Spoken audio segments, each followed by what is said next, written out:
आपका बस एक इशारा होगा। और सुनते रहिए, मुझे आशीर्वाद प्यार देते रहिए। और हरी बाबू हेमराज, बड़े को प्रणाम और छोटे को शुभ प्यार। तो दोस्तों, आज देखेंगे कि दीदी जो हैं सामने आज बैठी हुई हैं और आज जो हैं हम लोग के एक हमारे बहुत ही अच्छे प्रिय दोस्त हैं, उन्हीं के शादी में हैं। मगर आज इनके यहाँ मड़वा है और हल्दी है, मगर दीदी आपको पूरा बताएंगे।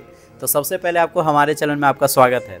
बहुत बहुत धन्यवाद, और जितने भी दर्शक हैं सभी को मेरा प्रणाम। और काफ़ी लोग आप लोग कमेंट कर रहे थे कि डिम्पल दीदी से कम मिलाएंगे, मगर आज मौका मिला है। मेरा भी गर्मी की छुट्टी हो चुका है, तो हम भी सोचे कि नौका पर चौका मार दें। अच्छा, आपका गर्मी की छुट्टी मतलब आप क्या कुछ स्कूल जो मेरा चलता है ना, अच्छा। तो जो मेरा स्कूल है जो 23 तारीख को अब ओपनिंग होगा, यानी 23 तारीख को खुलेगी, ओपन होगी, तो इसलिए मेरा बंद है। तो चलिए, कैसे हुआ यहाँ पर आने के लिए? बस इनवाइटेड हूँ और आज फ्री थी, अचानक से कॉल हुआ कि आना है आपको, तो आके। पहले से कोई प्लानिंग नहीं था? नहीं, बहुत पहले से नहीं, मुझे लगता है कि कल या परसों ऐसी बात हुई है। अच्छा। और मुझे तो आज पता चला, और खुद राजा मंडल जी कहें कि हेमराज जी आपको आना है।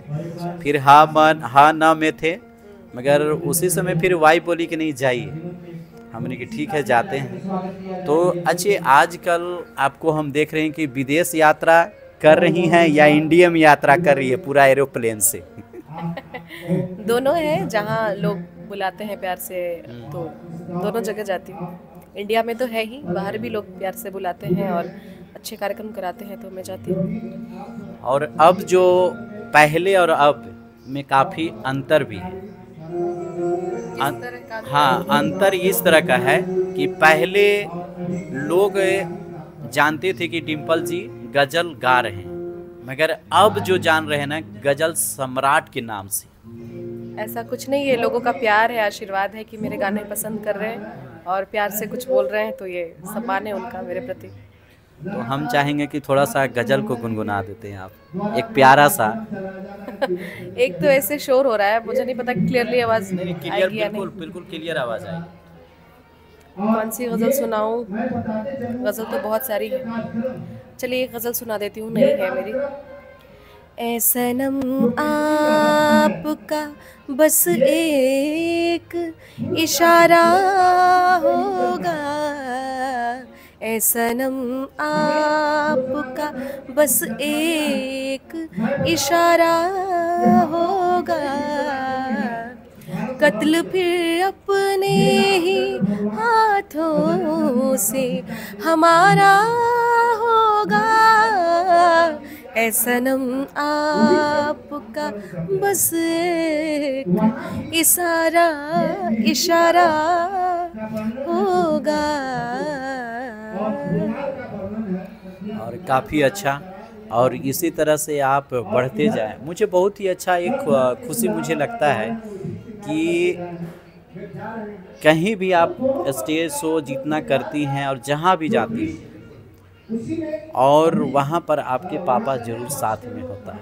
ये बहुत कम लोगों के साथ होता है, और लोग भेज देते हैं कि नहीं बेटी है या कोई भी है, जाओ तुम स्टेज कर देना वगैरह वगैरह के साथ भी भेज देते हैं, मगर मुझे लगता है कि आपका सबसे प्रिय और सबसे अच्छे दोस्त पापा ही हैं। बिल्कुल, और आप लोग शुरू से, जो लोग मुझसे जुड़े हुए हैं वो शुरू से देखते हैं और इस चीज़ को अप्रिशिएट भी करते हैं, और ये हमारा संस्कार है। और बिहार से होने के नाते और भारत से होने के नाते ये चीज़ होनी चाहिए। मुझे लगता है कि सभी लड़कियों को इस तरह के गार्जियन मिलने चाहिए और इस तरह की सिक्योरिटी मिलनी चाहिए, क्योंकि गार्जियन के साथ होने का एक अलग सेफ फील होता है। तो बस।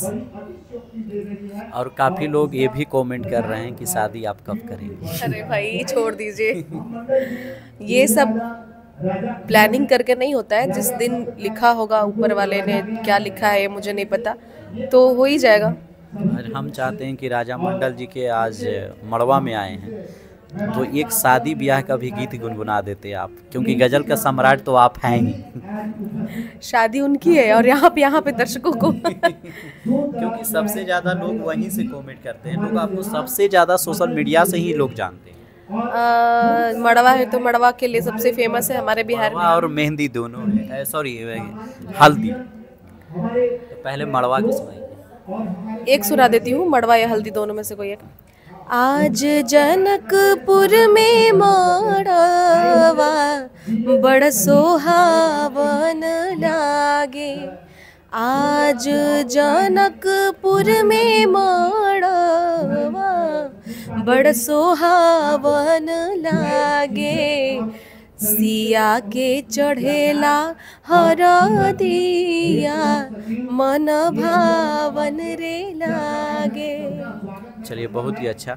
अच्छी, आप ये बताएंगे, बहुत सारी ऐसी जो लड़कियां हैं जो चाहती है कि हम भी डिम्पल दी जैसा बने, या मैथिली जो गायिका है उनके जैसा बने, जो पॉपुलर हो रहे हैं उनके जैसा बने। वहाँ पहुँचने के लिए कितना मेहनत करने पड़ेगा? कितना, ये कोई लिमिट नहीं है, जितना ज़्यादा करिए ये अच्छी बात है। आगे बढ़ने के लिए बहुत आपके लिए अच्छी ही रहेगी, तो मेहनत बस करना है। तो आप लगभग रियाज कितना देरी तक करती है? अगर घर में कोई प्रोग्राम वगैरह अगर नहीं है, बाहर में स्टेज शो नहीं है, तो लगभग आप कितना देरी तक रियाज करती होगी? रियाज का कोई लिमिट नहीं है। हम लोग तो ज़्यादातर बाहर ही रहते हैं, तो समय मिला घर पे रहे तो जब तक मन किया कर लिए। घर पर रहें तो जब तक मन किया रियाज चलते रहे। हाँ, एकदम। और ये काफ़ी अच्छा है कि रियाज करते रहना है। ऐसा सुनने में आया कि घर पर भी आपको अगर रहते हैं तो आप सिखाती भी? नहीं, समय कहाँ है सिखाने के लिए। आपको रेगुलर रहना पड़ेगा। आपके पास कोई आ रहा है तो ऐसा नहीं है ना कि आज आया फिर उसके बाद 4 महीने बाद, तो मेरे पास समय नहीं हो पाता है, इसलिए मैं नहीं सिखा पाती। और एक चीज़, लगभग आपने हवाई जहाज़ से कितने बार यात्रा की होंगी लगभग? अब इसके लिए तो मुझे टिकट्स संभाल के रखने पड़ते, तब मैं आपको बता पाती एग्जैक्टली, लेकिन मुझे नहीं पता। बहुत टाइम हो गए, बहुत बहुत, क्योंकि अक्सर आना जाना होता ही रहता है अभी। अनगिनत। हाँ, अनगिनत है। चलिए दोस्तों, जैसे कि आप देख सकते हैं, अगर आप डिम्पल जी से अगर कुछ शिक्षा लेना चाहते हैं तो सबसे पहले आपको फैमिली, यानी आपके जो पापा होंगे, मम्मी होंगे, भाई होंगे, सभी लोग का सपोर्ट चाहिए। और बिना सपोर्ट के आप आगे नहीं बढ़ सकते हैं। और लोग कुछ कहते हैं ना कि गाना बजाना ये सब खराब है, ऐसा कुछ नहीं है। अच्छा, जब आप जाते होंगे तो कितना कोऑपरेट और कितना लोग आदर सम्मान आपको देखते होंगे? सभी लोग, क्योंकि मेरा एक अलग जोन है, मेरा एक अलग म्यूज़िक में भी एक अलग ट्रैक पे मैं हूँ, तो सब लोग उस नज़र से देखते हैं, सब लोग सम्मान देते हैं। और एक गुजरात का एक फेमस है, मुझे याद नहीं आ रहा है, बहुत कम उम्र का एक लड़का है जो मैं उनको देखता हूँ हमेशा, और फिल्मी गाने या गज़ल वगैरह भी गाते हैं। काफ़ी नोटों को बरसात होती हैं उनके ऊपर, याद नहीं आ रहा है उनका नाम क्या है। तो आपके ऊपर भी ऐसा होता होगा? गुजरात का ये कल्चर है। गुजरात में लोग खुशी से, मतलब आप जाओगे तो गुजरात में देखेंगे कि कार्यक्रम होता है तो गुजरात में लोग खुशी से उड़ाते ही हैं। वो उन लोगों का मतलब एंजॉय करने का तरीका है। तो गुजरात का एक अलग कल्चर है। बाकी इधर भी लोग ऐसा है, थोड़ी कुछ कुछ चीज़ें कॉपी करते हैं, लेकिन गुजरात का चीज़ वो है तो वो अच्छा लगता है, शोभा देता है वहीं पे। सबसे अच्छा इंडिया में आपको सबसे अच्छा स्टेट कौन लगता है, या कौन सा शहर अच्छा लगता है? इतना दिन से आप लगभग, मुझे लगता है कि 10-15 साल से तो अधिक ही हो गया होगा आप प्रोग्राम करते हुए या सीखते हुए। 10-15 साल का, हाँ। अभी लॉकडाउन से मैं इधर एक्टिव हुई हूँ। अच्छा, लॉकडाउन से मान के चलो तो 4 साल, लगभग 4 साल। और अच्छा, लास्ट में और क्या कहना चाहती हैं आप? क्या कहूँगी, बस इनका चैनल देखते रहिए और सुनते रहिए, मुझे आशीर्वाद प्यार देते रहिए। और एक चीज़ और मैं बताऊं कि और डेली लगभग डिम्पल दीदी का कमेंट तो डेली आप लोग करते हैं। आप लोग ने जैसे ही बोले कि नहीं एक डिम्पल दी से मिलाइएगा, हमने मिलवा भी दिए, और पहले और अब में काफ़ी अंतर भी है।